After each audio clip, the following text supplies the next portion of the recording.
जी बिल्कुल, ये सीपीओ राय बाबर सईद के हुक्म पर और एसपी सिटी इमरान रज़ा की क़यादत में पुलिस की मनशियात फरोशों के खिलाफ ताबड़तोड़ कार्रवाइयों का सिलसिला नॉन स्टॉप जारी है। थाना सब्जी मंडी पुलिस के एसएचओ इम्तियाज़ की जानिब से भी शानदार कारकर्दगी का मुजाहरा सामने आया है, जिसमें 4 बड़े मनशियात फरोशों को ड्रामाई अंदाज में गिरफ्तार करके इनके कब्जा से 1 नहीं, 2 नहीं, 3 नहीं बल्कि 11 किलो चरस, आइस ड्रग, पिस्टल, नकदी और गाड़ी बरामद कर ली गई है।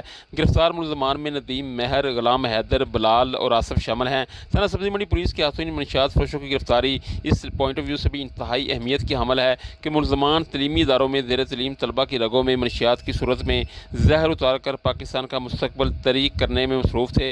मुलजमान के इस मकरूह धंधे के बायस वालिदैन को भी शदीद तरीन मुश्किलात का सामना था और इनकी ज़िंदगी जीरण बन चुकी थी। मुलजमान की गिरफ्तारी पुलिस के लिए चैलेंज बनी हुई थी। थाना सब्जी मंडी पुलिस ने मुलजमान के खिलाफ मुकदमा दर्ज करके मज़ीद तफ्तीश का आगाज़ कर दिया है। जी।